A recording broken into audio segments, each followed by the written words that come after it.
ang mga kwento ng pag-ibig, kwento ng buhay at kwento ng pag-asa dito sa Barangay Love Stories. Love Stories.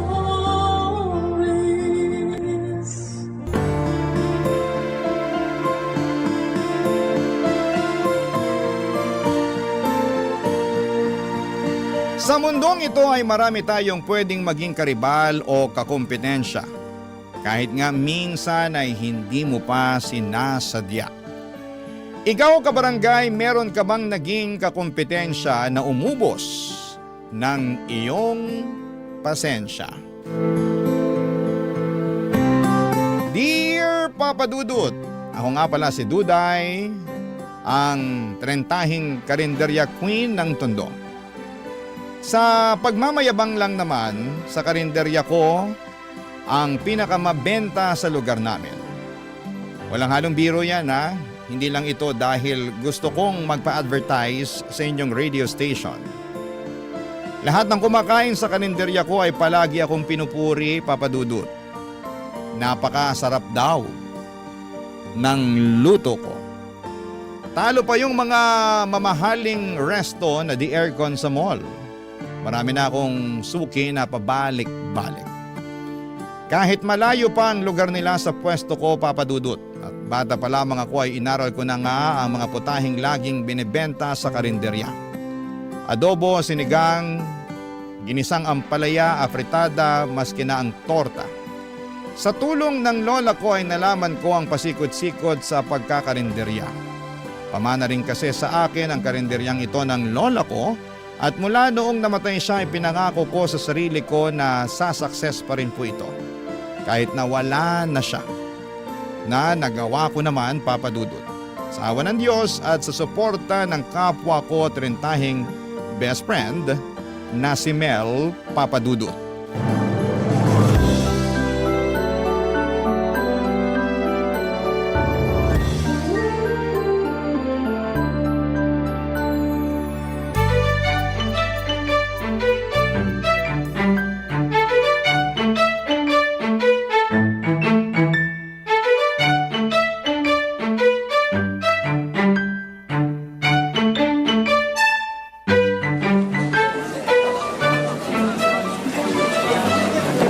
Suki! Bili na habang mainit pang munggo! May adobong mas marami pang toyo kaysa sa jowa mo! Aling Mareng! Halika saglit. Silipin mo tong tortang talong ko, oh. Hindi mamantika, crispy pa! Pakaingay naman ng babaeng to. Hoy bakla, tigilan mo ako kung ayaw mong ibuhos ko sa batok mo tong sabaw ng sinigang ko, ha? Be naman, nangangasim na nga yung bato ko dahil sa init. Bubuhusan mo pa ng sinigang. Ay, gumilid ka nga. Natatakpan mo yung mga ulam ko. Ano ka ba? Kahit takpan ko itong mga benta mo, ang lakas pa rin ng amoy. Lalapitan pa rin ng customer. Bakit? Malinamnam bang amoy? Yes! Halatang pinasarap lang ng betchin. Charas! Sarapin kita dyan eh. Hindi ako gumagamit ng betchin, no? Alam ko namang ma-pride ka pagdating sa betchin. Kaya nga ako bilib sa'yo. Kasi napapasarap mo ng todo yung luto mo kahit walang betchin. Duda ka pa. Yeah. Alam mo namang pinagpala ako sa galing sa pagluluto. Ganun? Minsan talaga dapat hindi ka pinupuri, no? Lumalaki ulo mo, be eh. Gusto maging down to earth, reminder lang. Ay, ayoko nga. Hindi ako magiging down to earth. At bakit ko naman gagawin yun eh? Saksakan ng sarap tong luto ko. Pang world class. Kabog ang Pine Dining Restaurant. Ay! Oh, ayusin mo na kayong fine dining restaurant mo. Ay, Duday! Andiyan na yung crush mo, si Randy. Ang putok na naman yung ugat sa braso. Ang laki talaga, Hoy, umayos ka nga bakla. Sa akin lang ugat niya na. Uy, ba't mo ba pinagdadamot kung pwede namang hating kapatid na? Ba? Tigilan mo nga ako. Hating kapatid ka pang nalalaman dyan eh. Baka lamunin mo na ng buo si Randy kapag tumalikod ako. Hoy, hindi naman ako ganun. Hindi ako ganun kagutom sa braso niyang maugat. Ayos ka nga, andyan na siya. Tumimik ka na dyan. Uy, Duday! Mel! Kamusta, Randy? Kain ka ulit? Kumusta yung braso mo, Randy? Ugatin ba rin ba? Ay, hindi. Ang ibig ko sabihin, kumain ka na para hindi magutom yung mga ugat sa braso mo. Baka magalit yung mga yan. Baka biglang mga ganon. ba? Huwag mong pakinggan si Mel. Gutom lang yan sa Braso de Mercedes. Anong gusto mong ulam, Randy? Kahit isang pritong tilapia lang tapos ano bang gulay meron ka dyan? Alam mo naman tayong mga trentahin kailangan na natin ng gulay, di ba? Ay, gusto mo ng talong? Ay, Teresa! Tsaka sabaw. Diba? Maraming sabaw, gano'n. Ayos ka lang ba, Mel? Parang kanina ka pa, ano ka ba? Pusa ka ba? Ay, ano ba naman, Randy? Kailan ba yung pusa? Nako, wag na nga kayo magtalo sa harapan ng mga ulam ko. Baka magtampo yung okra, kumulubot bigla. Okay na ba sa tilapia, Randy? Magmunggo ka na lang para pumare sa tilapia. May sahog tong chicharon tsaka tinapa. Teka, parang first class yung munggo mo Ay? Baka magkulang tong dala kong pera. Ay, hayaan mo na. Huwag mo nang bayaran tong munggo. Ha? Talaga? Oo, kasi si Mel na raw ang manlilibre sa'yo. Hoy, girl! Ba't naman ako yung ginawa mong volunteer sa Munggo? Teka, huwag mo nang pagbayarin si Mel. Ako nang bahala. Magkano ba? Ay, sige na nga, libre na ang munggo. Ito na lang tilapia at kanin ang bayaran mo. Oh, heto pa saging. Libre na rin. Yun! Wow! The best ka talaga, Duday. pala Kaya yung hindi ako saging. makalingon sa ibang karinderya Alam mo, sa'yo pa lang, kontento na ako. Oh! Ayan! Ganun! Ano ba? Kababata ko si Randy at matagal ko na siyang gusto. Bata pa lamang kami ay type ko na siya papadudot. Pero parang hindi niya ako bet. Parang ang turing niya sa akin ay nakababatang kapatid. Mas matanda siya sa amin ni Mel ng 5 taon. Lagi ko nga ang Fini-Flames, Hope, ang mga pangalan namin. Nakakainis lang kasi puro friends ang lumalabas. Minsan ay gusto ko na tuloy magpalit ng pangalan. Madalas ko namang iparamdam kay Randy na type ko siya papadudot. Yung mga libreng ulam niya, hindi pa ba sapat yon para ma-realize niyang gusto ko siya? Soffer, manhid niya. Kala mo ay nakalaklak ng anesthesia. Kaya lang konting tiis, ganun talaga ang mga lalaki. Masyado silang nonchalant. Hindi naman ako napapagod maghintay. Hanggat wala siyang girlfriend, papadudot, aasa ako na mapapansin din niya balang araw.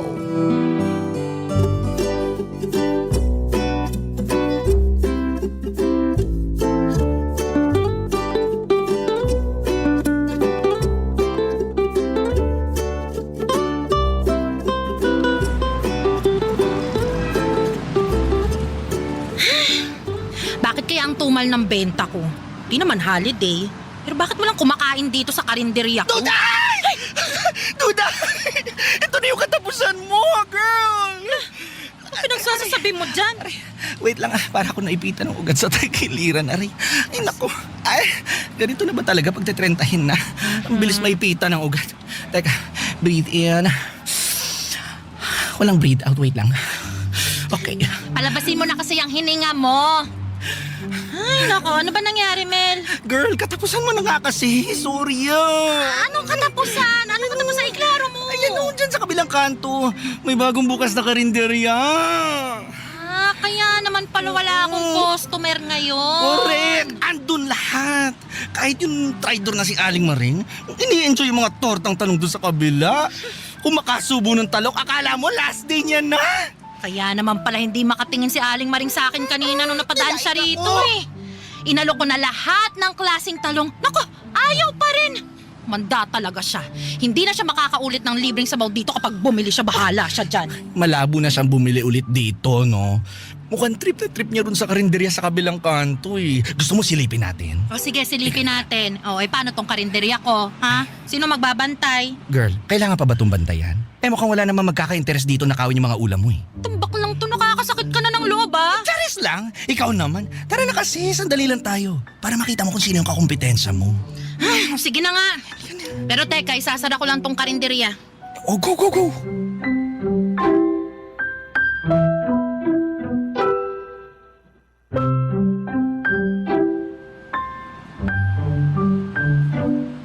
Yan ba?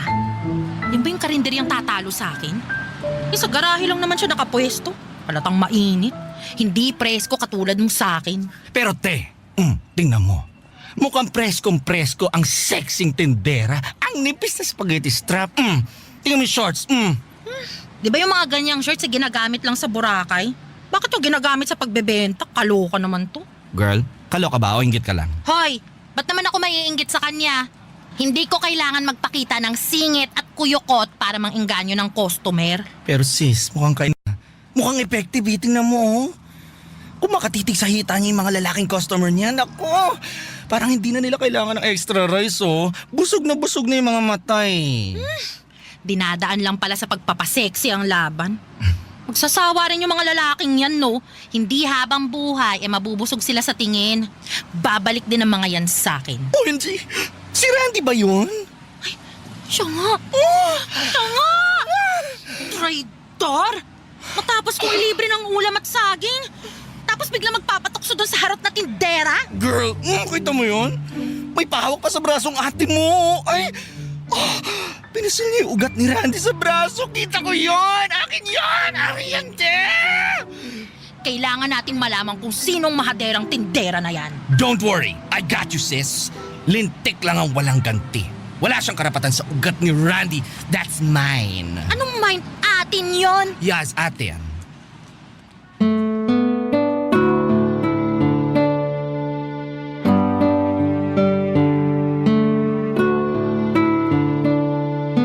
Halos magsiputukan ang mga ugat namin sa ulo ni Mel, Papadudot. Nakakairita na kinuha na nga ng babaeng ito ang mga customers ko, pati ba naman si Randy?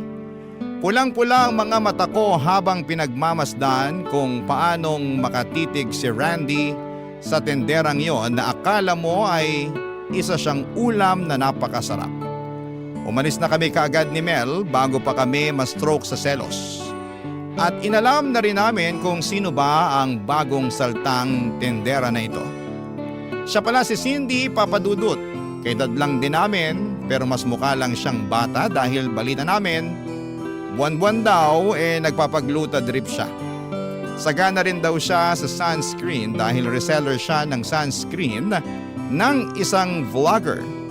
Mahilig tumesting ng mga negosyo at ang naisip niyang gawing negosyo ay karinderya dahil dumarami na mga tao sa lugar namin. Marami akong napasarang karinderya dahil ako ang pinipili ng mga taga roon sa amin. Pero mula noong dumating tong si Cindy ay natakot naman ako. Paano kung karinderya ko na ang mapasara niya, Papadudut? Barangay Love Stories. Barangay Love Stories.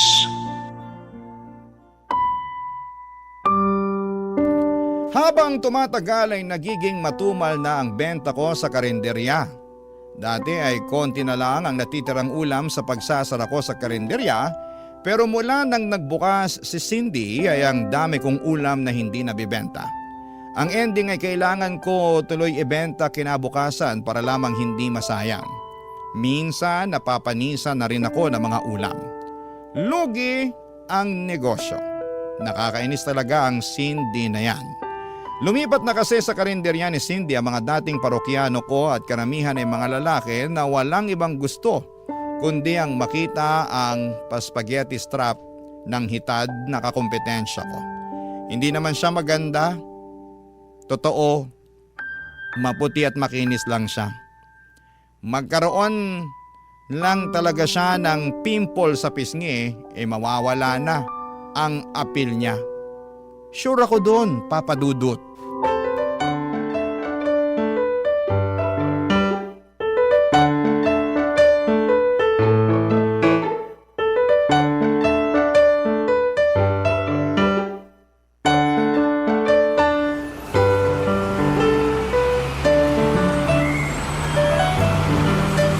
Mel, dalian mo! Teka, te, please lang. Hinahinay lang sa paglalakad. Marupok na yung tuhod ko. Dalian mo, bakla! Huwag mo na akong artehan dyan. Kailangan natin sugurin si Cindy habang kainitan ng mga benta niya. Mag-eskandalo ka talaga, sis? Ayoko ng ganyan. Ikaw na lang. Hoy, hindi ako mag-eskandalo, okay? Oh. Gusto ko lang laitin yung mga benta niya sa harapan ng mga customer niya. Ay, girl, pag-eskandalo pa rin yon. Pero low-key lang. Ginaslight pa ang pagiging eskandalosa. Ewan ko sa'yo, Duday. Masyado ka nang na-obsess dyan kay Cindy. Bakit hindi mo na lang sarapan yung benta mo? Baka kailangan mo na talaga ng magical powers ng Betchin para bumalik sa'yo yung fans mo. Hindi na to madadaan sa Betchin, Mel, ha? Sobrang lala na kaya ng emotional damage sa akin. Kailangan maturuan na ng leksyon ng Cindy na yan. Wala namang ginawang masama sa'yo si Cindy. Nagkataon lang siguro na dahil bago siya yung pinapansin ngayon. Babalik din sa'yo yung customers pag naumay na sila sa mamantikang adobo ni Cindy. Miss ko na yung mga customer ko. Kaya kailangan ko na silang pabalikin sa akin. Dali na, bilisan mo! Bakit kaya hindi na lang ikaw ang mag-isang sumugod doon? Bakit kailangan kalagkarin mo pa ako rito? Eh kasi nga, kailangan ko ng backup. Basta, dapat agree ka lang ng agree kapag nilalait ko yung benta ni Cindy, ha? Ano, G? Ay naku!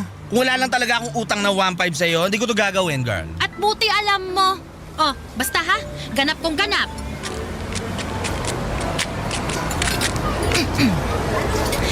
Hi! Bagong bukas tong karinderya nyo. Hello. Yes po. Kakabukas lang pero kita nyo naman. Talaga namang dinudumog at pinipilahan at siguradong hindi tinipid. Hindi ka mabibitin at siguradong babalikan dahil pasok sa panlasa. Wow, para ako nanonood ng reels sa social media ng food vlogger. Maraming ang food vlogger ang pumupunta rito para lang i-vlog tong mga benta ko eh. Ay, kaya nga kami andito kasi food vlogger din kami. Talaga? Ah. OMG, go! Vlog lang kayo. Ano bang channel nyo? Secret muna. Malalaman mo na lang mamaya. Baka kasi masya ka sa dami ng followers ko eh. Is that true? Ay, exciting to ah. Teka, ito. Pinagmamalaki ko tong tortang giniling ko. Yan yung pinipilahan dito eh. Talaga ba? Asan na yung camera nyo? Para ma-video nyo na bago pa dapuan ng langaw. Ay, hindi, kasi kailangan muna naming matikman bago na naming i-video. Para kung di masarap, di namin sasali sa content. Gano'n. Naku, ngayon palang i-video nyo na kasi sure akong masarap na masarap yan. Ay! Sige nga, tikman natin. Siguro marami kang imbak na mantika, no? Ha? Bakit? Eh kasi, parang pinalangoy at binabad mo sa mantika tong tortang giniling eh. Tsaka bakit ganon? Parang di naman lasang tortang giniling to. Ewan ha. Pero parang ilang beses mo lang ginamit tong mantika mo sa iba't ibang prito. Lasang tuyo nga to eh. Ang kati sa dila. Teka, patikim nga ako. Hindi naman tuyo na lasahan ko, pero lasang sinigang. Ba't ang asim? Ay, alam mo, nalasahan ko rin yung asim. Pero hindi asim ng sinigang eh. Parang Parang asim ng panis na ulam. Ay, girl! Ano ba to? Bakit mo kami pinapakain ng panis, ha? Poster ka, no? Naku, ipopost ko na to. I-record ko. Para sabihin ko sa inyo bagong luto yan ha. Kaninang umaga ko lang prinito yan. Ano? Kaninang umaga lang ba? Pero bakit parang last week pa? Oo nga. At saka girl, may mga murang mantika naman eh. Bili ka na lang kaysa sa nagre-recycle ka ng mantika. Excuse me? Lakas mambintang ha? Bakit? Nakita mo na ba ang kusina ko para sabihin na paulit-ulit ako sa mantika ko, ha? Hindi ko na kailangan makita ang kusina mo. Lasa pa lang nitong torta mo eh. Alam ko ng isang buwan bago ka magpalit ng mantika. Tara na nga, Mel. Hindi ka na. Hindi deserve ng 5-star review tong karinderya ng babaeng to. Tsaka! Gigil na gigil si Cindy habang patuloy ang pagsatsat ko sa benta niya, papadudot. Napapatingin na rin ang mga customer niya at parang nag-aalinlangan na sa mga binili niyang ulam. Mabuti na lamang at wala roon ang mga nakakakilala sa akin na customers ko. Kaya malakas ang loob kong tarayan si Cindy dahil wala siyang malalaman tungkol sa akin. Kampante ako ni after nung ginawa kong eksena ay dadayuhin na muli ang karinderya ko. Pero nagkamali ako, papadudot. Mas lalong tumumal ang benta ko. Masama ang loob kong nilagyan ng betchin ang ulam ko. Kahit na tipong nagkandahilo-hilo na ako sa pagtikim ng ulam na may betchin. Mahina kasi ako sa betchin pero tiniis ko yon para mahatak ulit ang customers ko. Pero walang nangyari. Kaya naman ginamit ko na ang pinagbabawal na technique. Nagsuot na ako ng mga damit katulad ng suot ni Cindy, Papa Dudut.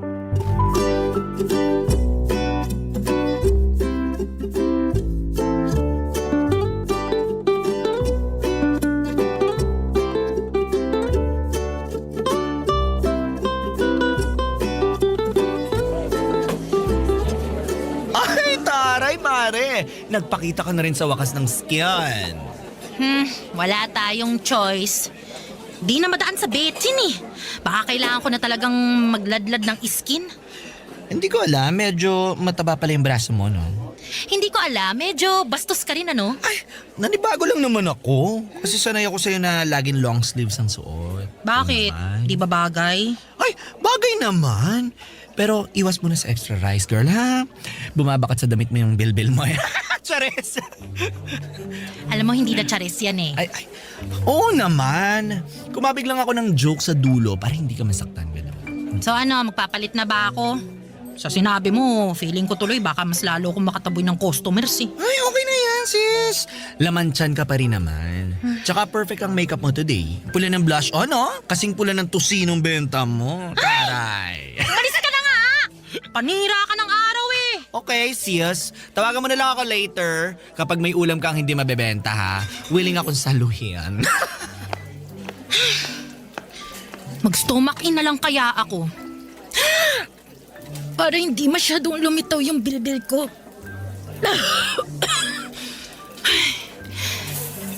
Hirap naman nun. Mag-shawl na lang kaya ako para itago yung puson ko. Ay, nakakainis! Duday! Ay, anak ka na pala ka! Duday, may kausap ka? Barandi, nakakagulat ka naman eh. Ano yan, kinakausap mo bang sarili mo? Hindi! Kukompute lang ako. Huwag kang ano dyan. Ano bang kailangan mo? Ano, syempre, bibili ako ng ulam sa'yo. Oh, bakit ngayon ka lang bibili dito, ha? Namiss kong ulam mo eh. Baka ang sabihin mo, na-miss mo yung mga libreng ulam ko.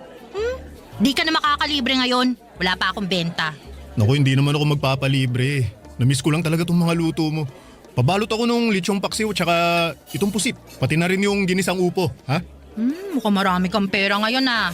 Dati isang ulam ka lang palagi, tapos ngayon 3 putahin, ha? Natakam lang ako bigla nung makita ko eh. Uy, teka. Naka-makeup ka ba? Ha? Napansin mo ba? Konti lang yung pinahid ko. Try lang naman. Grabe, ngayon lang din kita nakitang nagsuot ng sleeveless, ha? Tapos hapit pa.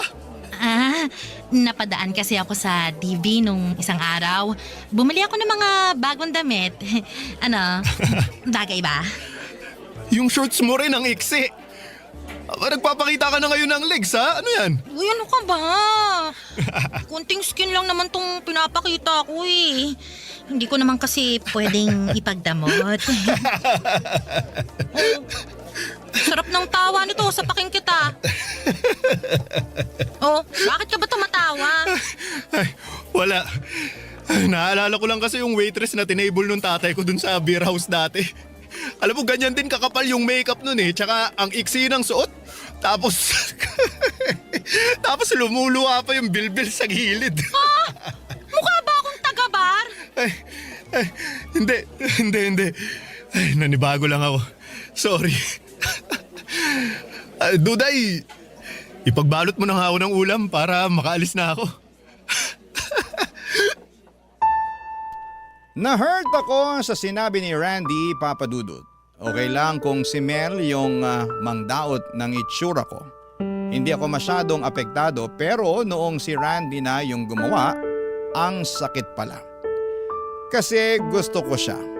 Gusto kong ma-impress siya sa pagbabago ko. Pero parang nilait niya ako at ang buong pagkatao ko nang tumawa siya ng sobrang lakas. Nakakainsulto at hindi ako makalaban sa kanya noon. Kasi pinaglalaban ko ang tampo sa puso ko. Bakit kay Cindy okay lang siya na makitang nakasuot ng makeup at hapit na hapit ang damit ng hitad na yon? Pero bakit sa akin ang laking issue?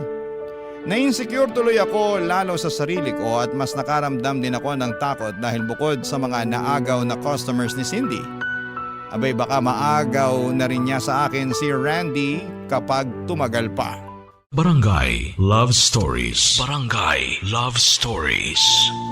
Mas okay na akong agawin ni Cindy or mas okay nang agawin ni Cindy ang customers ko kesa ang nag-iisang lalaking gusto ko, si Randy.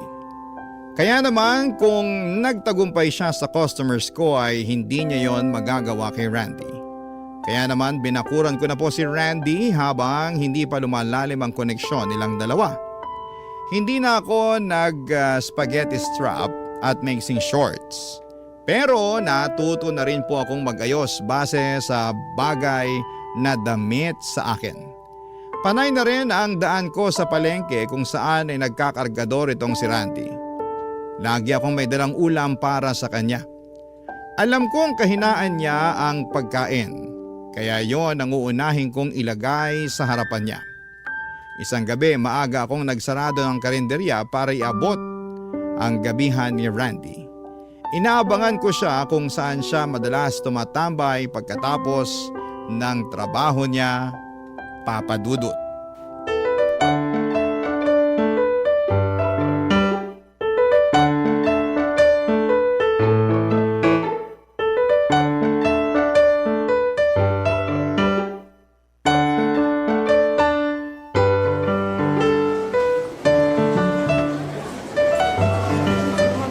Girl, kanina pa tayo naghihintay dito ah. Nagsisebo na yung bibigay mong tapa kay Randy. Wait lang kasi. Parating na rin yun. Biyernes yun kaya maraming pinabuhat sa kanya na gulay. Ay, nako, gutom na ako. Alam mo, pumunta ka na lang sa bahay mamaya. Kunin mo lahat ng ulam na gusto mo. Basta, shut up ka lang dyan. Ha? Yeah. Ay, si Cindy yun, di ba? Saan? Ay, siya nga. Hindi ako pwede magkamali sa suot niyang spaghetti strap.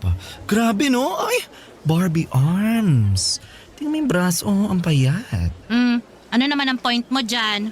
Baka gusto mong iuntog kita sa biceps ko. Psst, huwag ka maingay. Mukhang palapit dito. Hi! Nandito pala yung mga peking vlogger. Hi! Andito rin pala yung peke ang puti. Gluta drip pa more. Wow! May stalker pala ako. Inggit ka lang kasi ako may pang-gluta. Eh ikaw? Hindi ko kailangan ng gluta kasi proud morena ako. Ah, morena ka pala. Akala ko kasi libag lang yan. Mel! Ay! Sorry sis, ang benta kasi nung sinabi niya. Ang benta nung sinabi ko, no? Mas mabenta pa kaysa mga benta sa karinderya mo, Duday. Wow! Sino ngayon ang stalker, ha? Kilala mo ako bigla? I'm flattered.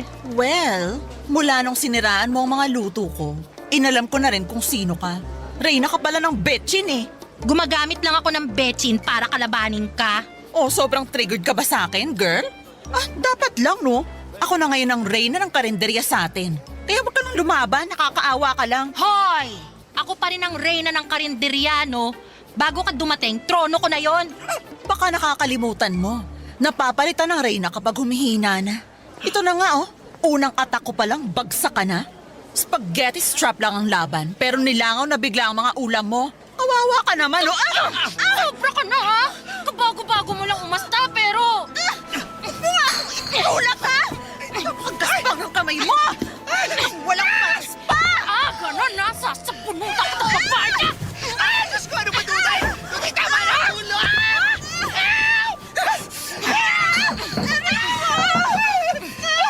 Tunay! Tama na! Walang titigil sa pamilya ka! Hoy! Duday! Cindy! Ano ba nangyayari, ha? Randy, huwag kang humarang dyan! Hindi, tama na! Nakita mong pumutok na tong labi ni Cindy, oh. Ayos ka lang ba, Cindy? Hindi. Super sakit. Dito sa lips. Aray! Dito sa lips. Di ka naman ganyan kanina. Plastic! Malandi! Hindi ka Mel, talaga dito! ilayo mo na nga si Duday. Baka magkasakitan pa sila lalo, eh. Halika na, Duday! Awat na! Tinurog mo na kayong uso, oh. Halika na! Pasalamat kasi hindi may umawat sa akin ngayon, ha? Makikita mo sa susunod. Makikita mo! Napaiyak na lamang ako hindi dahil sa sakit na natamo ko sa pagsabunot ni Cindy sa akin, kundi dahil mas kinampihan siya ni Randy. Siya pa itong unang hinablot ni Randy para protektahan sa akin. Hindi ba dapat ako? Ako yung dihado eh. Ako ang kababata niya. Ako ang matagal na niyang kakilala. Ako yung totoong nagmamahal sa kanya. Mula noon ay natauhan na ako, Papa Dudut. Ayoko nang mahalin si Randy, hindi naman niya masusuklian yon. Nakakasama lang ng loob dahil sa dinami-rami ng taong pwedeng makuha ni Cindy. Kay Randy pa siya nagwagi talaga. Sinubukan ko mag-move on at nag-focus ako sa pagluluto. Inaral ko ng mabuti ang pag-improve ng pagkain ko kahit walang betchin. Kahit na hindi pa ako nakasuot ng hapit na damit. Nag-work naman, Papa Dudut. Unti-unting bumalik ang mga customers ko at balita ko ay humina na rin ang karinderya ni Cindy pero wala na akong pakialam noon. Ang focus ko ay sarili ko.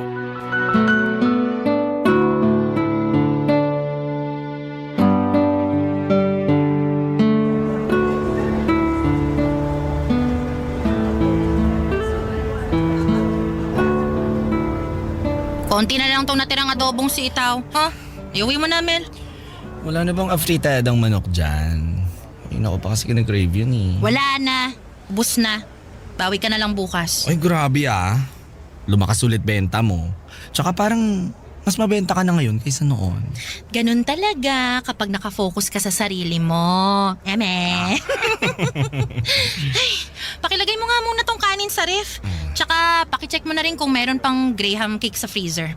Kainin natin mamaya. Ay, bet ko yan! Wait.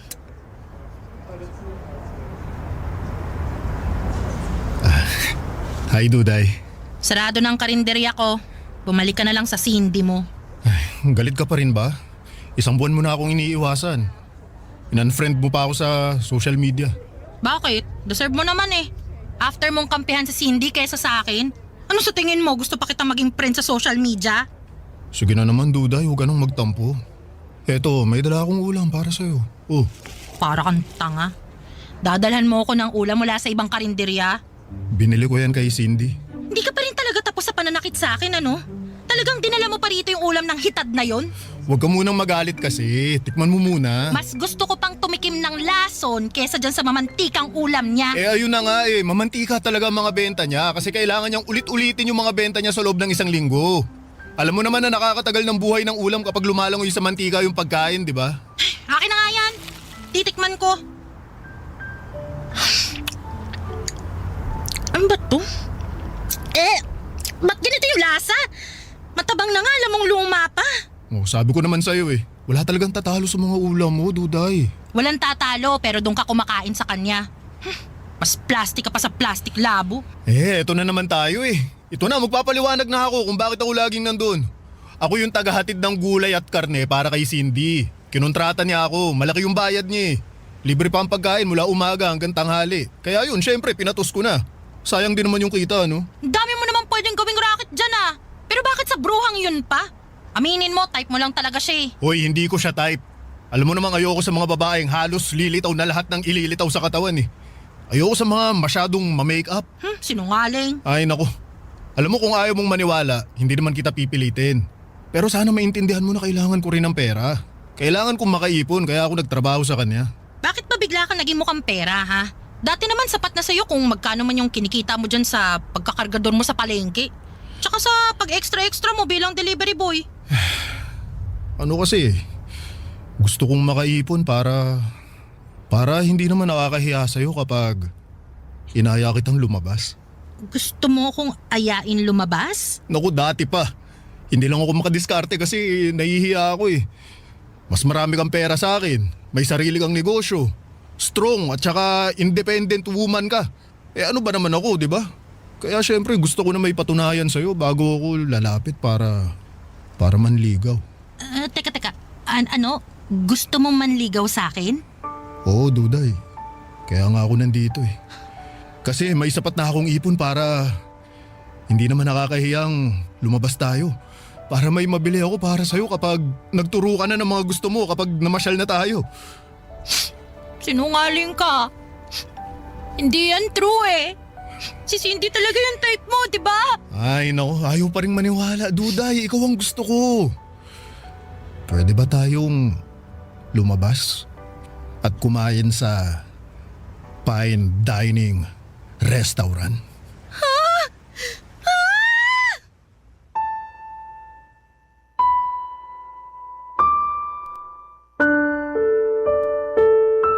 Kinilig ako sa wakas ay umamin na rin si Randy. Natagalan man bago siya umamin pero napakasaya ko. Perfect ang pagdating niya. Kung kailan nag-let go na ako sa kanya ay saka naman siya lumapit.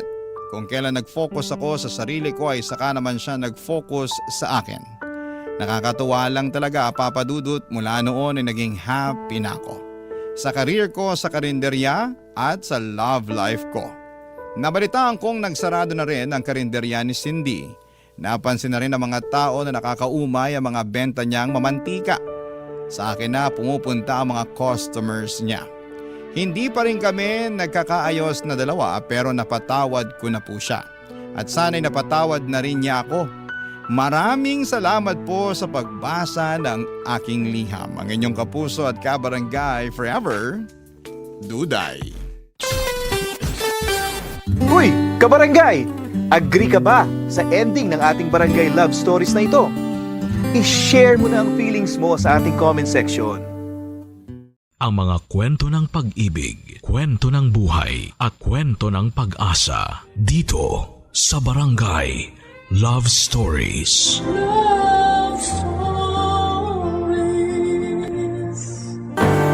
May iba sa atin na hindi ipinanganak na mayaman. At may iba din sa atin na ikinakahiya ito. Ikaw, kabarangay, kinakahiya mo ba ang estado mo sa buhay? Dear Papa Dudut, magandang araw po sa inyong lahat, lalo na sa mga nakikinig ngayon. Ako po si Melissa at yung unang beses po na narinig ko yung tungkol sa Barangay LS ay mula sa mga kaklase ko na palagi nakikinig sa inyo tuwing lunch break. Kaya mula noon ay naging parte na rin po kayo ng araw-araw kong pakikinig at inspirasyon. Sa totoo lang po, Papa Dudut, ay medyo nag-aalinlangan akong ibahagi ang kwento ko sa inyo.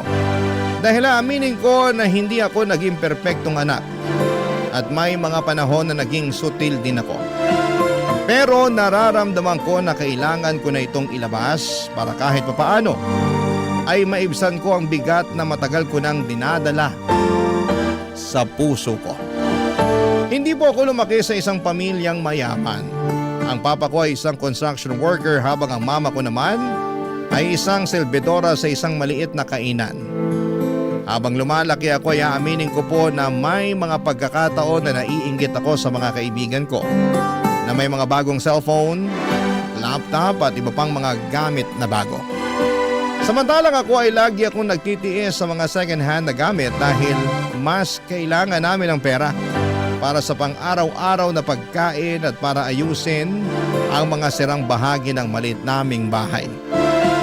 Pero kahit na ganoon, ay nagpapasalamat pa rin ako kasi nakikita ko naman nagagawin nila mama at papa ang lahat para magkaroon ako ng magandang kinabukasan. Laging sinasabi ni na mama at papa na ang pinakamahalaga ay ang makapagtapos ako ng pag-aaral dahil naniniwala silang yun ang susi para maiahon ko ang pamilya namin mula sa kahirapan. At sa akin naman ay okay lang po yun kasi nakikita ko kung gaano sila nagsusumikap para sa kinabukasan ko. At mas lalo kong napatunayan ang kanilang pagmamahal nang matanggap si Mama bilang selbedora sa isang cafeteria ng isa sa mga pinakamagandang paaralan dito sa Pilipinas. Ang maganda pa dyan, dahil may employees discount si Mama, ginamit niya ito para mapag-aral ako mismo sa eskwelahan na yon. At sa totoo lang ay sobrang saya ko noon dahil buong buhay ko ay nasa public school lamang ako. At para sa unang pagkakataon ay mararanasan ko ang buhay bilang estudyante sa isang private school. Isang bagong yugto na puno ng pag-asa at pangarap. Pero aaminin ko po na medyo naiilang talaga ako noon. Kasi karamihan sa mga estudyante sa school na yon ay mga galing sa mayayamang pamilya. Pero noong first day ko sa school ay nakilala ko si Benson. Isang kaklase na naging dahilan para gumaan ang pakiramdam ko at maibsan ang kaba at pag-aalinlangan ko, Papa Dudut.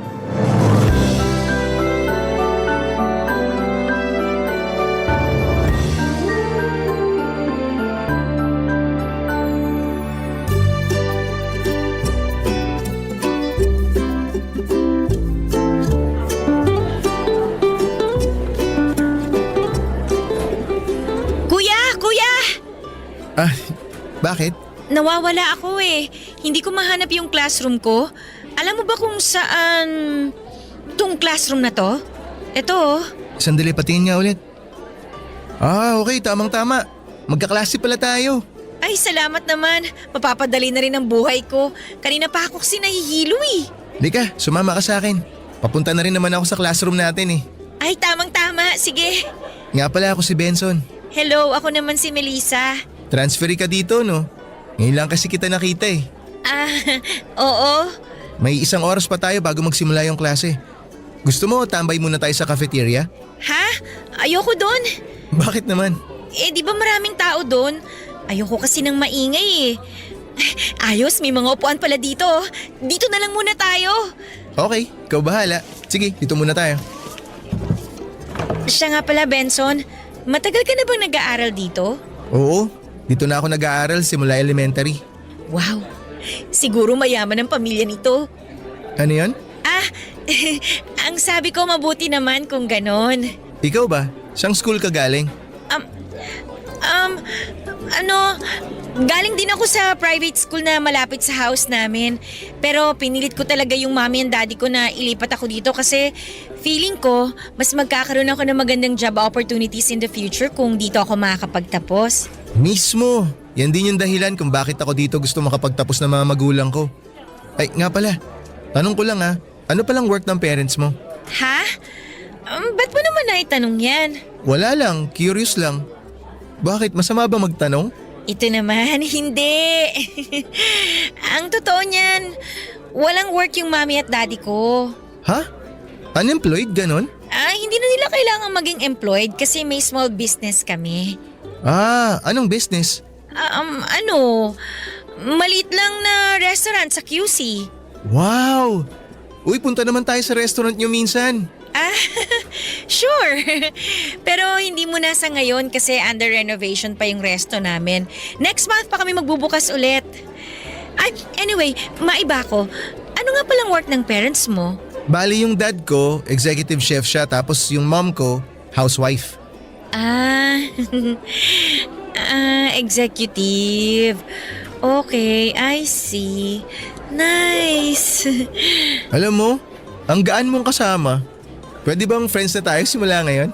Malit na bagay. Siyempre naman walang problema yan. Ay, nga pala, pahingi ako ng number mo. Sige. Wait lang, kunin ko lang yung phone ko sa backpack ko. Saan ba yun? Ah, ito. Wow! Iyan ba yung bagong labas na model? Ah, talagang napansin mo ah. Oo, ito nga yung latest. Pero regalo lang sa akin to ng dad ko. Anyway, anong number mo? Sige, ako na magta-type. Sige, ikaw na mag-type.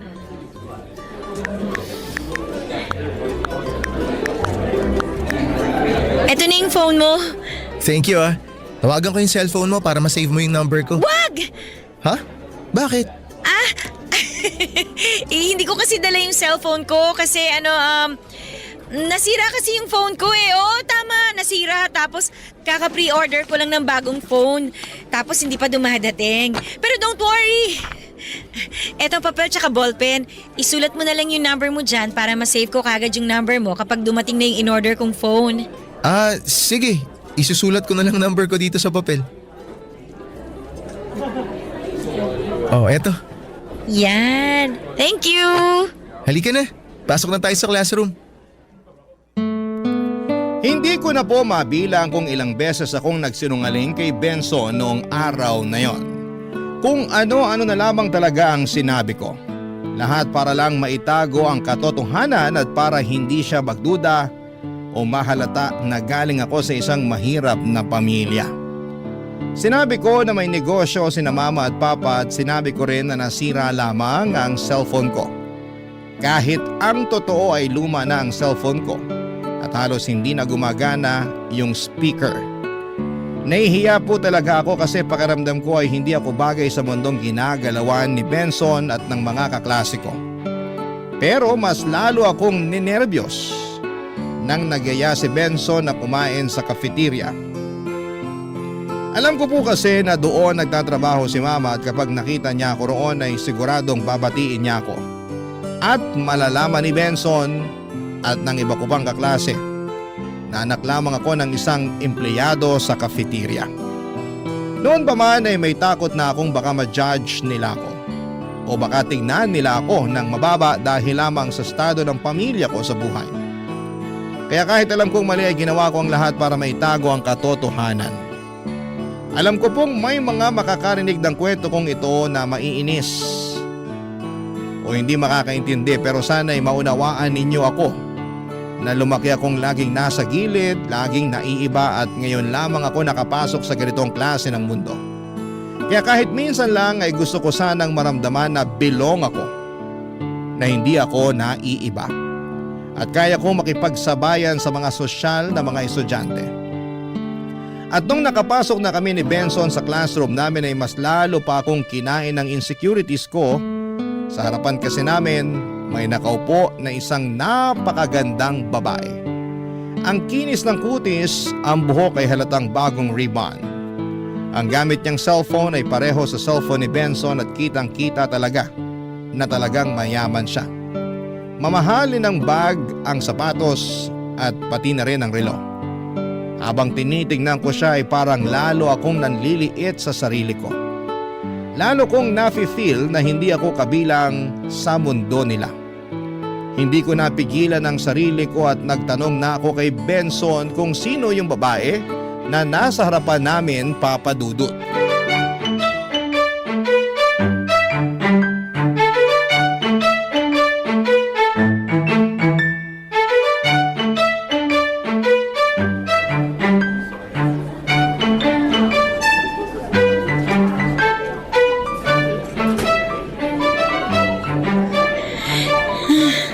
Ang lamig. Uy, okay ka lang ba? Ba't namumutla ka dyan? Paano ba naman kasi ang lamig-lamig ng aircon dito? Ha? Talaga ba? Okay lang naman yung temperature ng aircon sakto lang. Bakit? Di ka ba sanay sa aircon? Ito talaga, patawa. Siyempre sanay ako doon, no? Duh. Pero, ano kasi, feeling ko lalagnatin ako. Kaya eto, mabilis akong giniginaw. Ah, okay. Siya nga pala, Benson. May itatanong ako sa'yo. Ano yun? Sino siya? Sino? Ayan o, yung babaeng nasa harap natin.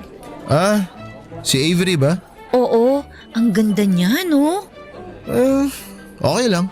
Oh, bakit parang hindi ka naman sang-ayon sa sinabi ko? Talaga maganda naman siya. Hindi kami close niyan eh. Bakit naman? May ugali kasi yan. Paano mo naman nasabi? Sakit sa ulo ng teachers yan dito. Grades niyan, puro pasangawa. Ah, ganun ba? Ba't mo naman biglang natanong si Avery? Teka, huwag mo sabihin sa akin na iinggit ka sa kanya. Ito naman, nagagandahan lang ako sa kanya, yun lang yun. Kasi kung naiinggit ka sa kanya, sinasabi ko na sa'yo. Hindi ka dapat mainggit. Eto atin-atin lang to, huwag ka maingay Sige, ano ba kasi yun? Yang si Avery, mata pobre yan. Alam mo ikaw, kalalaki mong tao, pero chismoso ka. Hindi ko ugali ang manira ng kapwa, no? Talagang mata pobre lang yan. Kasi may isang beses, narinig ko yan sa hallway kausap yung mama niya. Totoo ba? Anong sabi niya sa mama niya? Pinipilit niya yung mama niya na paalisin yung maid nila kasi amoy pulubi daw. Seryoso ba? Oo, kaya di ko kinakausap yan eh. Well, pwera na lang kung may group activity na kasama siya.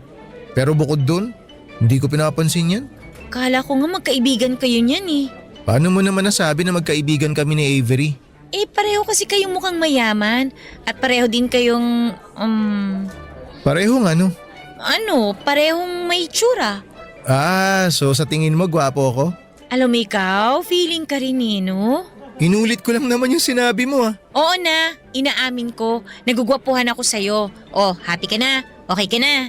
Mabuti naman kung ganun because the feeling is mutual. Ha? Anong ibig mong sabihin? Nagagandahan ako sa'yo. Talaga ba? Oo. Thank you Nga pala, sabay ka na sa akin mag-lunch mamaya Ha? Saan naman tayo kakain? Eto talaga. Saan pa? Di syempre sa cafeteria. Busog pa kasi ako ikaw na lang. Alam ko na yung ginagawa mo. Ha? Anong ibig mong sabihin? Alam ko na marami sa inyo mga babae panayan diet ngayon. Di ko nga alam kung ba't gustong gusto nyong pumayat Ano ba goal nyo maging ting-ting? Pero maniwala ka sa akin. Mas lalo mo lang ikapapahamak yan. Kaya sige na, sabayan mo na ako sa cafeteria mamaya. Oo, diet, tama. Benson, pasensya ka na ha. Pero wala talaga ako sa mood para mag-lunch Dito na siguro muna ako sa classroom. Tapos balikan mo na lang ako kapag tapos ka ng kumain. Sige na nga. Mukhang wala naman ako magagawa Pero sigurado kang okay ka lang Oo, ayos lang ako. Huwag mo akong isipin. Noong araw na yon ay buong puso ko talagang tinanggihan ang alok ni Benson na mag-lunch kami sa cafeteria. Hindi dahil ayaw kong makasama siya kundi dahil sa takot.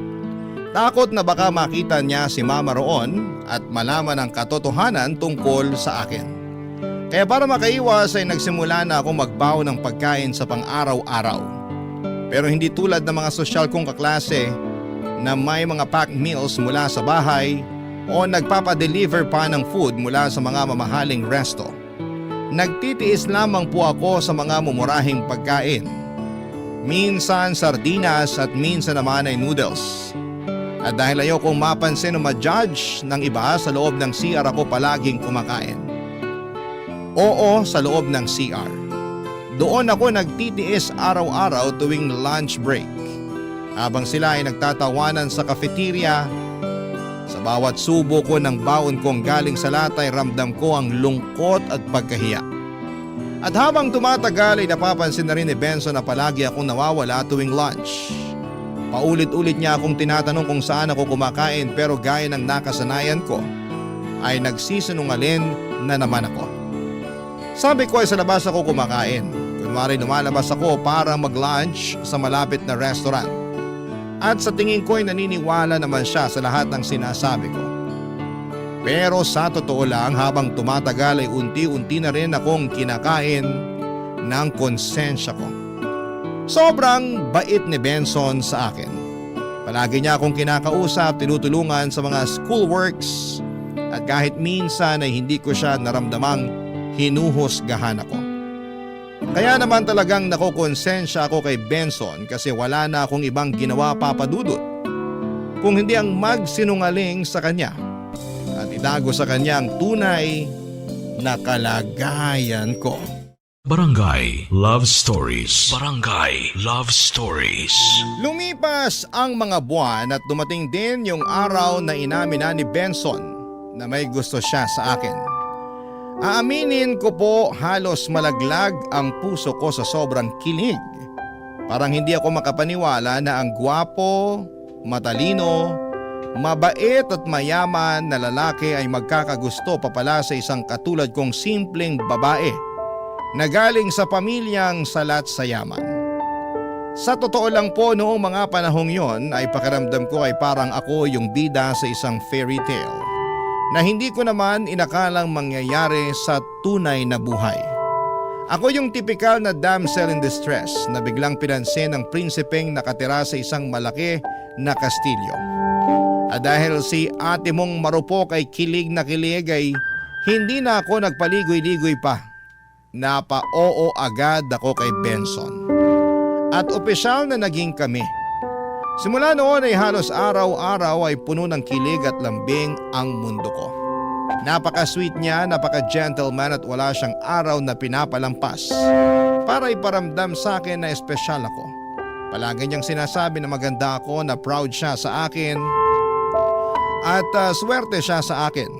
Kahit ako mismo ay hindi ko yun madalas maramdaman sa sarili ko. Pero sa kabila ng lahat ng pagmamahal at kabutihan ni Benson. Hindi pa rin naging sapat yon para maging totoo ako sa kanya. Sa halip na ipagtapat ko ang tunay na kalagayan ko sa buhay, ay mas pinili ko magpatuloy sa pagpapanggap. Patuloy kong pinapalabas na galing ako sa pamilyang may kaya, na kaya kong sumabay sa lifestyle niya at ng mga kaibigan niya. Hindi ko alam kung dahil ba sa takot o dahil ayokong mawala yung magandang imahe na meron siya sa akin. Maging si Mama ay nagtataka na kung bakit hindi niya ako nakikita sa cafeteria. Ilang beses niya akong tinatanong kung okay lamang ba ako, pero palagi kong sinasabi na busy ako sa mga school projects kaya hindi ako nakakadaan sa cafeteria. Pero ang totoo ay iniiwasan ko talaga siya kasi baka sa isang iglap ay mabunyag ang lahat ng sekreto ko. Hanggang isang araw ay pinilit na talaga ako ni Benson na samahan siyang kumain sa cafeteria. Wala na akong lusot at wala na rin akong ibang dahilan na maisip pa. At habang papalapit kami sa pinto ng cafeteria, pakiramdam ko ay parang unti-unting bumabagal ang paligid. Doon ko talaga naramdaman ang bigat ng lahat ng kasinungalingan ko. Yung kaba na parang sasabog ang dibdib ko. Dahil alam kong sa oras na makita ako ni Mama at matawag ako ng anak ay wala na akong matatakbuhan. Alam kong oras na lang ang binibilang bago tuluyang mabasag ang perpektong imahe na ipinakita ko kay Benson Papadudut.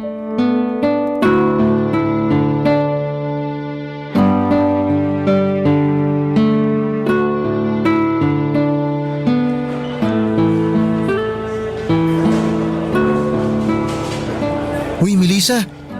Ayos ka lang? Ba't pinagpapawisan ka? Huwag mo akong intindihin. Okay lang ako. Halika na. Benson, ikaw nang umorder ng pagkain natin, ha? Samahan mo ako para makapili ka ng gusto mong kainin. Ay naku, wag na. Ikaw nang bahala. Maghahanap na lang ako ng mauupuan natin. Sige na nga, hanap ka muna ng mauupuan natin. Bili lang ako sandali balik ako agad. Sige. Pambihirang buhay to, oo. Munti ka na ako dun Diyos me, Melissa, ano ba kasi itong pinasok mo?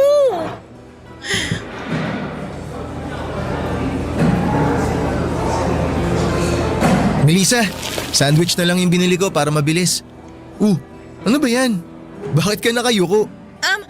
Ano kasi, inuubo ako eh. Ganun ba? Kawawa naman pala yung baby ko. Che, ewan ko sa'yo, kumain na nga lang tayo. Ba't parang unsensitive mo, hindi ka na mabiro.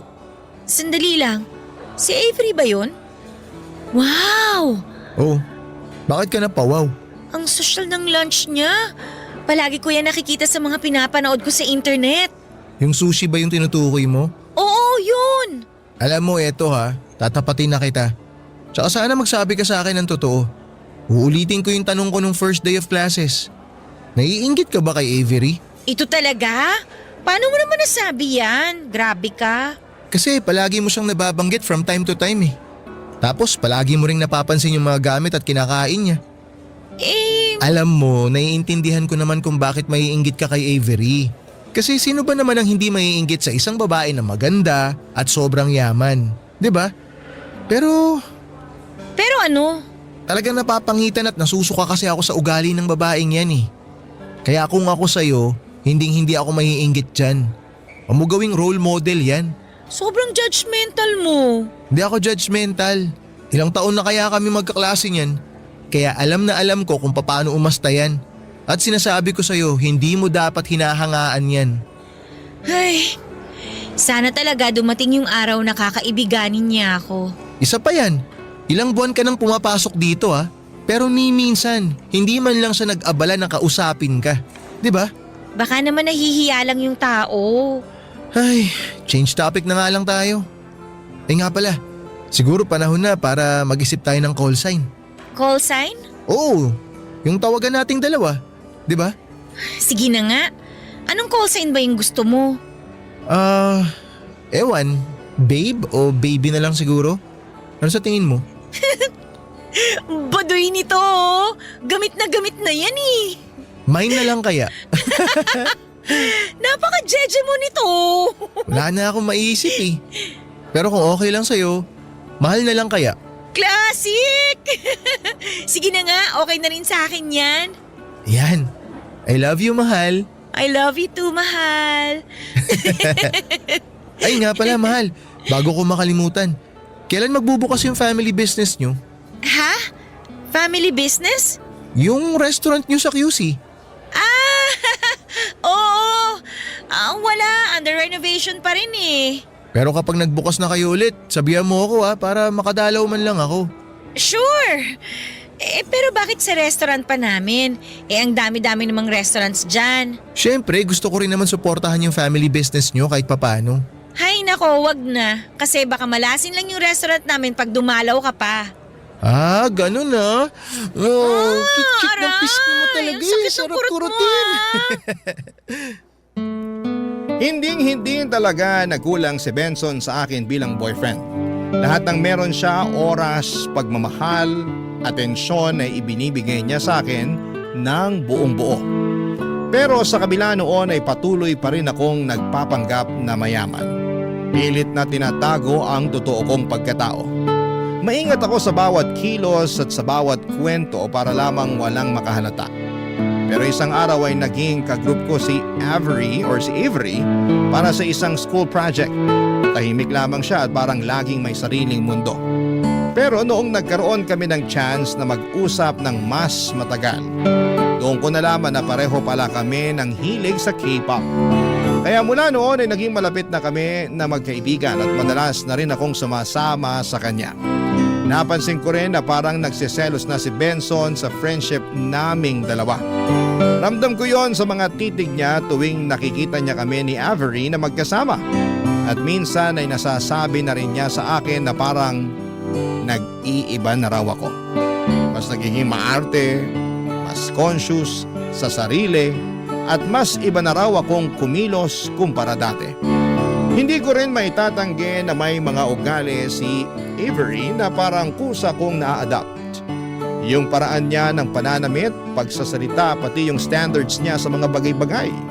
Siguro kasi gusto ko ring ma-feel na belong ako sa mundong ginagalawan niya. Yung mundo na may kaya, ng mga sosyal, at ng mga mukhang walang problema sa buhay. At dahil doon ay hindi ko namamalaya na unti-unti ko na palang nakakalimutan kung sino talaga ako. At mas lumala lang ang lahat ng isang araw ay sabay kaming pumasok ni Avery sa cafeteria. Pagkakuha niya ng food sa tray ay nakita niyang may patay na lamok sa pagkain niya, Papa Dudut. Bigla siyang nandiri at sinigawan ni Avery ang mga staff sa cafeteria ng mga oras na yon.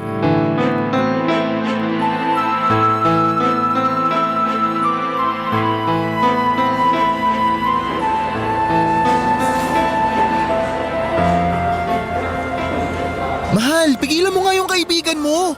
Nakakahiya na yung ginagawa niya oh. Para siyang bata na nagtatantrums. Hayaan mo na nga lang si Avery. Valid din naman yung nararamdaman niya eh. Ikaw naman kaya makakita ng patay na lamok sa pagkain mo. Siyempre mandidiri at magagalit ka rin naman, di ba? Napaka-arte naman niya. Pwede naman niyang itapon yung pagkain, di ba? Ba't hindi na lang siya humingi ng bago? Yaan mo na. Muntik niya nang masubo eh, kaya ayan. Mahal, kawawa naman yung ali na sinisigawan ni Avery. Awatin mo yung kaibigan mo ron. Pigilan mo siya. Ay nako, ayoko na madamay pa dyan no. Halika, lumabas muna tayo. Meron tayong dapat pag-usapan. Sige. Bakit? Ano ba yun? Tatapatin na kita ah. Gusto ko na iwasan mo na yan si Avery. Bakit naman? Ba't ko naman iiwasan yung tao? Wala naman siyang ginagawang masama sa akin ah. Sawang-sawa na kasi ako sa kayabangan ng babaeng yun. Tsaka unti-unti ko na rin napapansin ha, nahahawaan ka na ng kagaspangan ng ugali niya. Grabe ka naman kung makapagsalita. Misunderstood lang yung tao.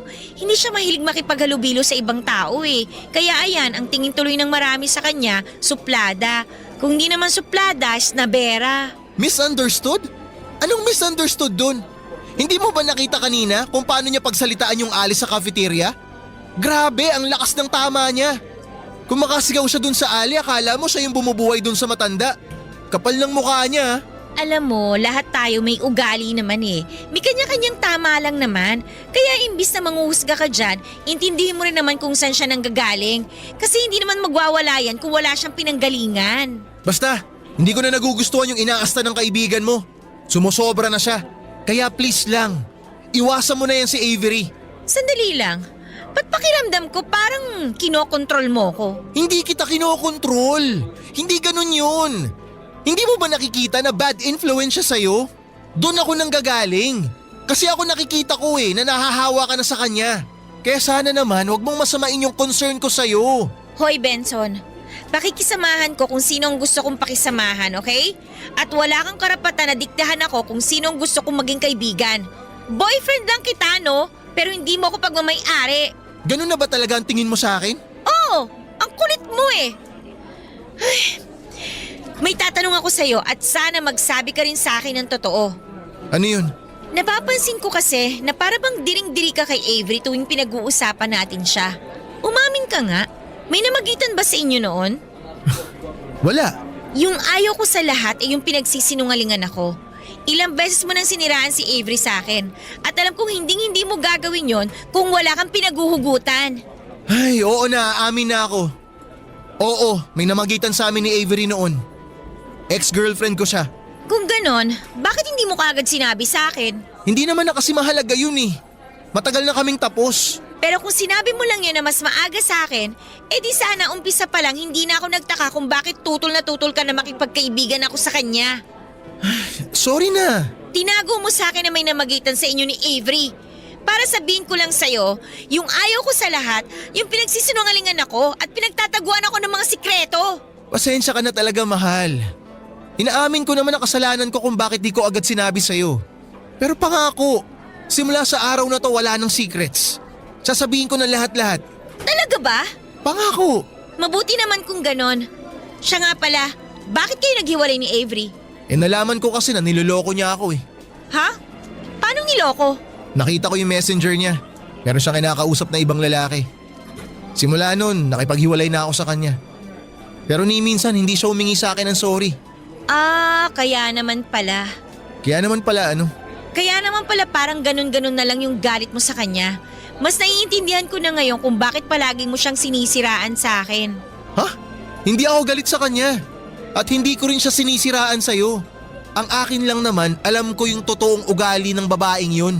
At ayoko matulad ka sa kanya. Benson, hindi na ako bata. Alam ko na yung ginagawa ko. At wala ka rin karapatan na pagbawalan ako. Kaya please lang, kung ayaw mo na magkasira tayo, wag mo akong kokontrolin kasi yun yung ayaw ko sa lahat eh. Yung pakiramdam na parang minamanduhan ako. Mahal naman. Ayoko na makipagtalo sa'yo, okay? Sige na, pupunta muna ako ng CR. Maiwan na muna kita dyan. Aaminin ko po sa inyo na sobrang nakonsensya ako noong nakita kong pinagsalitaan ng masama ni Avery ang mama ko sa harapan ng maraming tao sa cafeteria. At ang mas masakit pa roon nang nakausap ko si Benson tungkol sa nangyari, mas siya pa ang nagpakita ng pag-aalala at awa sa mama ko. Na para bang mas siya pa ang anak kesa sa akin. Pero kahit na ganoon ay pinili ko pa ring manahimik at magpanggap. Kasi iniisip ko na kapag nalaman ng lahat na yung servidora ang pinahiya ni Avery ay ang mama ko, ay baka pandirihan nila ako o baliwalain. At yon ang pinakaayaw kong maramdaman. Pagkatapos ng usapan namin ni Benson ay nagkaroon na ng distansya sa pagitan namin. Hindi ko muna siya kinausap kasi aaminin kong naiirita ako kapag pakiramdam ko ay kinokontrol ako. Ayoko yung dinidiktahan ako kung sino ang dapat kong iwasan o kaibiganin. Kaya naman noong paulit-ulit niyang sinasabi na iwasan ko si Avery ay mas lalo lamang akong napipikon. At habang lumilipas ang mga araw, mas naging madalas na ang pagsasama namin ni Avery. Mas nakikilala ko siya at aaminin ko rin na mas lalo ko siyang hinahangaan dahil maganda at mayaman siya. Pero habang tumitibay ang samahan namin ni Avery ay unti-unti rin naman na napapalayo ang damdamin ko kay Benson. Napapansin ko rin na hindi na niya ako nilalambing at hindi na rin siya masyadong nag-i-effort sa akin. Aaminin ko na sobra ako nasasaktan noong unti-unti kong nararamdaman na lumalayo na ang loob sa akin ni Benson, pero wala akong ibang nagawa kundi ang tanggapin yon. At habang mas dumadalas ang oras ko kay Avery, mas nararamdaman ko ring lumalamig na ang relasyon namin ni Benson. Para bang pareho naming nararamdaman na may nagbago na.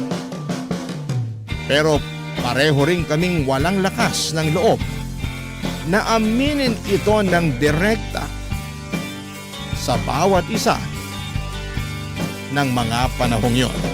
Barangay Love Stories. Barangay Love Stories. Papadudod, syempre dumating din ang araw na pareho kaming napagod ni Benson sa matagal naming pag-iiwasan. Kaya nag-usap kami ng tapat at prangka. Dito namin ibinahagi sa isa't isa ang tunay naming nararamdaman at kung bakit unti-unti nang lumalamig ang relasyon namin. Sinabi ni Benson na pakiramdam niya ay binabastos ko siya tuwing kasama ko si Avery. Ang sabi niya na si Avery ang unang babae na nanloko at nanakit sa kanya. Kaya nahihirapan siyang makita akong napapalapit sa kanya. Dagdag pa niya habang tumatagal ay parang nagiging katulad na daw ako ni Avery. Mas nagiging maarte, mas naging conscious sa sarili at nawawala na raw yung simpleng Melissa na nakilala at minahal niya noon. At sa totoo lang, papadudot ay nasaktan ako sa mga sinabi niya. Hindi alam ni Benson yung mga pinagdaanan ko sa buhay at kung gaano kami kasalat sa pera at hindi ko makakamit ang pagkakataong makapag-aral sa private school kung hindi dahil sa trabaho ni Mama bilang selbidora at sa discount na natatanggap niya. At sa totoo lang ay ang mga oras na kasama ko si Avery, ang mga sandaling nakakalimutan ko ang hirap ng buhay. Tuwing kasama ko si Avery, pakiramdam ko ay bilong na bilong ako sa mga babaeng hinahangaan sa school namin dahil may kaya sila. Kaya naman sinabi ko kay Benson na kung hindi niya kayang tanggapin ang masaya ko sa friendship namin ni Avery at kung palagi niya akong pipigilan at ipaparamdam na mali ako sa mga desisyon ko sa buhay, siguro ay panahon na para maghiwalay muna kami. Hindi dahil wala na akong pagmamahal sa kanya kundi dahil baka magkaiba lang talaga kami ng pananaw sa buhay.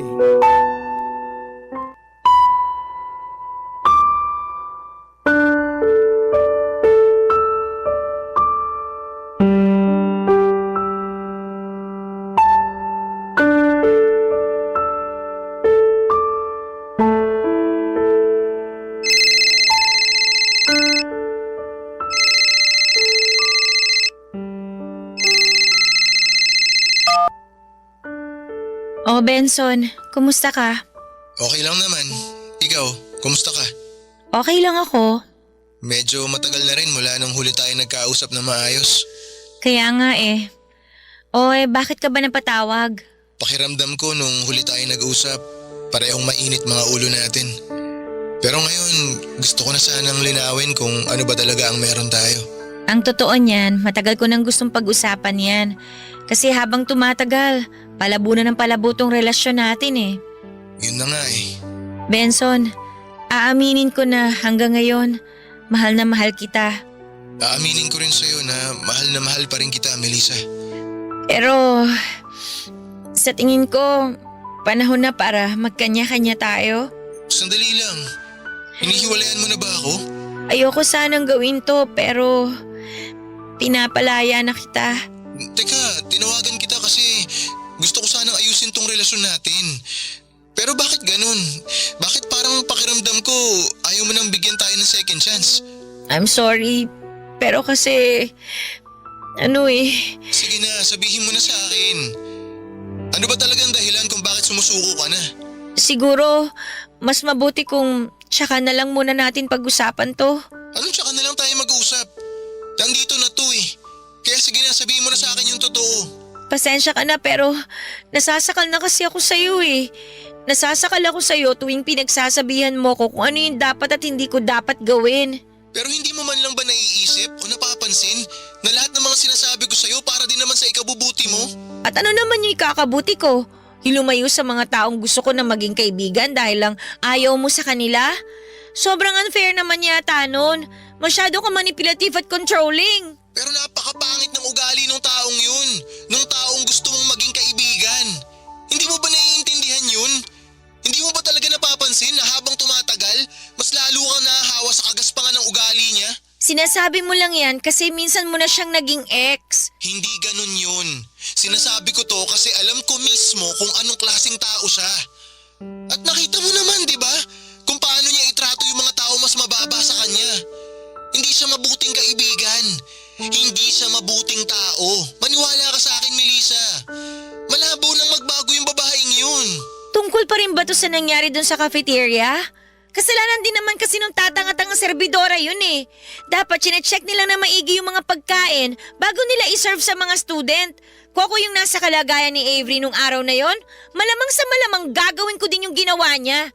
Ang totoo niyan, dapat hindi na sila nag-hire ng mga matatandang serbidora eh. Actually, kung sa akin nangyari yung nangyari kay Avery, malamang ipapakain ko sa hampas lupang serbidora na yon yung lamok. Naririnig mo ba yung sinasabi mo? Ayan, yan mismo ang dahilan kung bakit ayoko na maging kaibigan mo yung si Avery. Hindi ka naman ganyan dati. Hindi ganyan ang pagkakakilala ko sa'yo. Dahil siguro hindi mo naman talaga ako kilala. Wala ka namang ibang ginawa kundi husgahan at questionin ang bawat galaw ko eh. Sinabi ko na to kanina at sasabihin ko ulit sa'yo. Nakakasakal ka na. Kaya ayoko na. Pagod na ako. Utang na loob, Benson, tigilan mo na ako. Kung lagi mong mamasamain yung concern ko sa'yo, sige. Siguro nga panahon na para tapusin na natin to. Yun nga, tapusin na natin to. Salamat na lang sa lahat. Alam mo, hindi ko ginusto na umabot tayo sa ganito.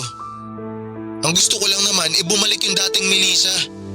Yung Melissa na simple, yung Melissa na hindi nanghihingi ng validation galing sa ibang tao. Ha? Ano ba pinagsasabi mo dyan? Akala mo ba hindi ko napapansin na unti-unti mo nang kinokopya bawat kilos ni Avery? Para kang uhaw na uhaw sa approval at atensyon niya. Ano bang nakita mo sa babaeng yun? Ba't idol na idol mo yun? Mabuti sana kung good influence yung tao eh. Pero hindi naman. Mas naiintindihan ko na ngayon kung bakit kayo naghiwalay ni Avery. Ano sinasabi mo? Siguro katulad ko, nasasakal na din siya sa'yo kasi ang dami mong drama sa buhay. Daig mo pa ang babae sa kakadada mo dyan. Bago mo kami husgahan, tingnan mo kaya muna yung sarili mo sa salamin kasi hindi ka rin naman perpekto, Benson. Sige na, ibababa ko na to. Ayaw na kitang kausap. Ayoko na magkasamaan pa tayo ng loob. Bahala ka sa buhay mo. Maghanap ka ng ibang babae na kokontrolin mo. At yun na nga Papadudu, tuluyan na kaming naghiwalay ni Benson pagkatapos ng tawag na yon. Sa totoo lang ay masakit siya sa simula pero habang tumatagal ay na-realize ko na siguro ay may mga relasyon talagang kahit na anong pilit ay hindi talaga magtatagal. May mga magjowa talaga na kahit mahal ang isa't isa, hindi magkakaintindihan dahil magkaiba ng pananaw nila sa buhay. At naisip ko rin na ayokong tumulad sa mga babaeng iniiwan ng mga kaibigan nila para lamang sa lalaki. Kaya naman pinili kong maging mabuting kaibigan para kay Avery. Kasi sa dami ng tao sa mundo ay madali lang humanap ng boyfriend. Pero ang tunay na kaibigan, yung totoo at totoo rin sa iyo ay madalang lang yon. At noong mga panahon na yon ay si Avery ang akala kong kaibigan ko. Pero paglipas ng ilang linggo ay napansin kong parang may mali na. Unti-unti ay para na akong sinasakal sa pakikisama kay Avery. Sa una ay okay lang. Iniisip ko na baka ganun lang talaga siya o baka nasanay lang siya na palaging may tumutulong sa kanya pero dumating sa punto na parang hindi na ako ang kaibigan niya kundi alalay na niya. Ako nang taga-bitbit ng bag niya, tagahawak ng mga libro niya at ang pinaka walang hiya sa lahat. Pati assignments and projects niya ay inaasa na niya sa akin na parang responsibilidad ko yon. Hindi na siya humihingi ng tulong kundi inuutos na niya. Hanggang sa dumating yung araw na napagtanto ko na hindi na ito pagkakaibigan at ginagamit lamang ako ni Avery. Nung una ay tinitiis ko ang lahat kasi iniisip ko na baka stress lang si Avery o baka sanay lang siyang may tumutulong sa kanya kasi lumaki siya sa marangyang pamilya Pero habang tumatagal ay napapansin ko na hindi na ako kaibigan sa paningin niya. At parang ginawa na niya akong personal assistant. At sa mga oras na yon ay bigla kong naalala lahat ng mga sinabi ni Benson. Lahat ng mga babala niya, lahat ng concern niya. Doon ko lang lubos na naintindihan at kahit ayaw kong aminin, siya din pala ang tama sa huli. Kaya naman makalipas ang ilang araw ay nilakasan ko ang loob ko at naisipan ko na baka sakaling hindi pa huli ang lahat. Baka pwede pa kaming mag-usap ni Benson at kung papala rin ay baka pwede pa kaming magkabalikan. At noong nakasalubong ko si Benson sa hallway ng school namin, hindi na ako nagdalawang isip na lapitan at kausapin siya kaagad, Papa Dudut.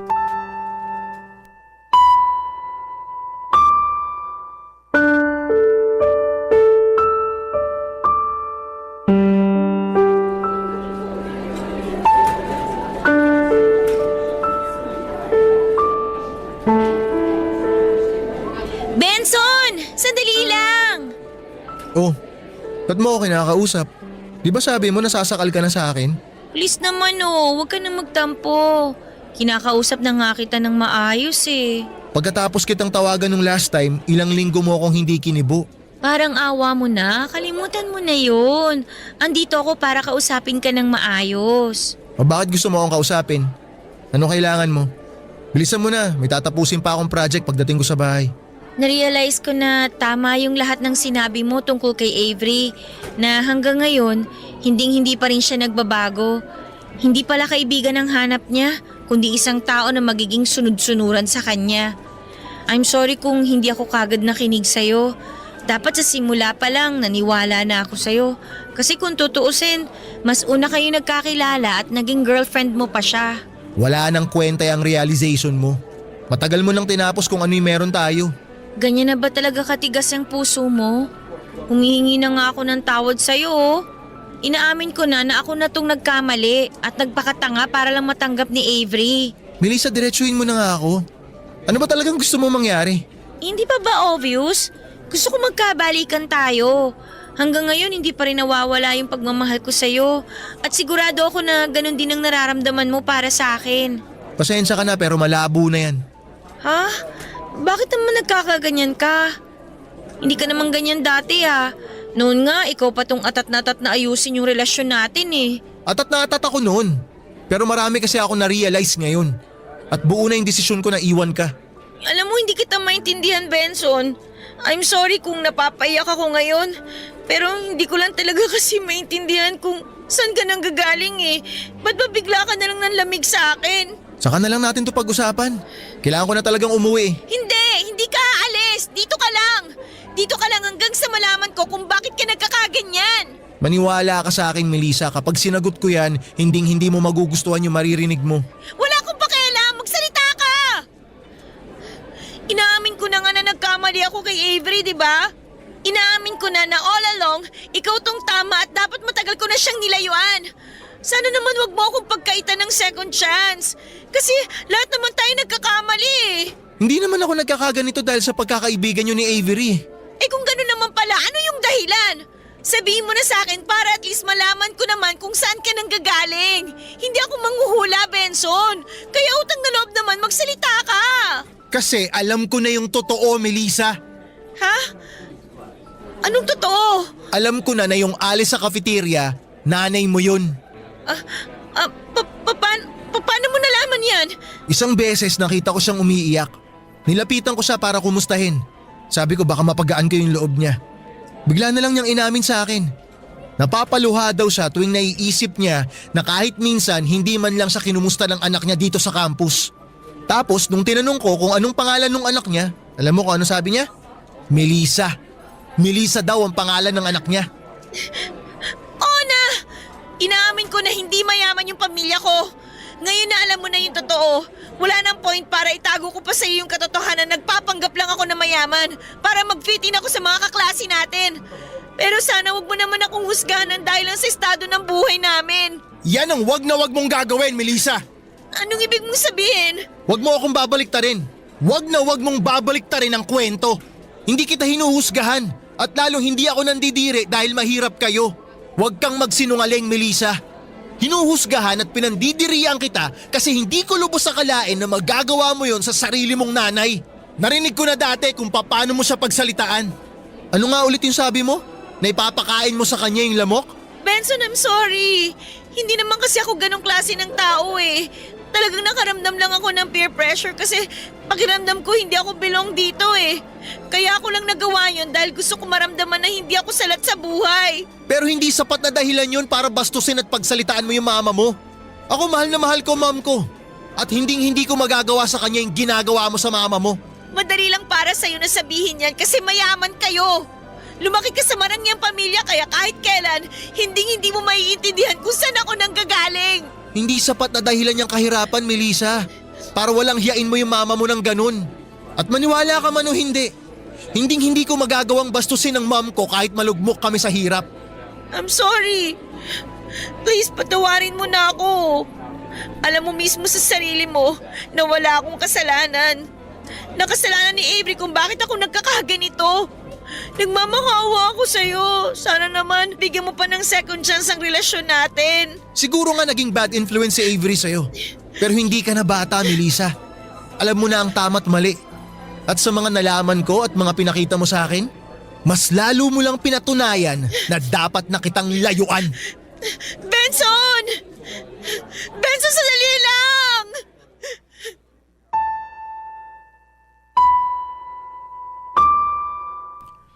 Sobrang nagulantang at nadurog ang puso ko ng araw na yon.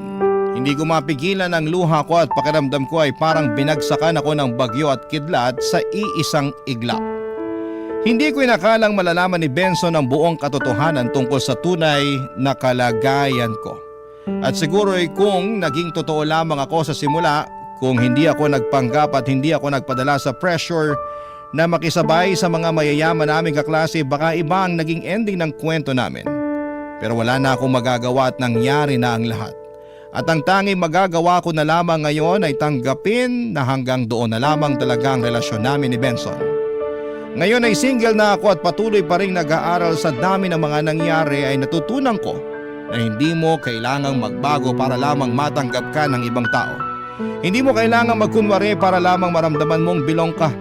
Kasi ang mga totoong tao ay tatanggapin ka maging sino ka man. Habang sinusulat ko po ito ay mas lalo kong nararamdaman ang konsensya at guilt sa mga kung paano ko trinato ang mama ko noon. Kaya unti-unti tinanggap ko na rin ang tunay kong pinagmulan. Natutunan kong mahalin ang sitwasyon ko sa buhay at hindi ito ikahiya.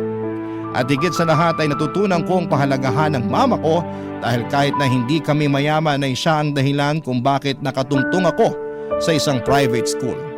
At dahil sa kanya kahit papaano ay naaabot ko ang mga pangarap ko na noon ay pinapangarap ko lamang. Para kay mama, mahal na mahal kita at humihingi ako ng tawad sa lahat ng panahong ikinahiya ko po kayo. Ngayon ko lang talaga na-realize kung gaano ka kabuting ina at kung gaano ako kapalad na kayo ang naging mama ko. At para naman kay Benson, aaminin ko na mahal pa rin kita. At kung sakaling naririnig mo man ito, sana'y mabigyan mo pa ako ng isang pagkakataon. Ngayon ay masasabi ko nang mas kilala ko na ang sarili ko at handa na akong maging totoo sa sarili ko at sa mga taong nasa paligid ko. Maraming salamat po sa inyo, Papa Dudut, at sa Barangay LS sa pagbibigay ng pagkakataong maibahagi ko ang kwento ko. Sana po ay may napulot kayong aral sa mga pinagdaanan ko, and God bless. Para kay Benson, sana dumating ang pagkakataon na muli tayong magkita. Ang inyong forever kapuso at kabarangay, Melissa. Ako, gigil na gigil talaga ako sa nangyayari sa kwento natin. O ikaw, kabarangay, kumukulo rin ba dugo mo? Pwede kang mag-iwan ng comment sa ating comment section.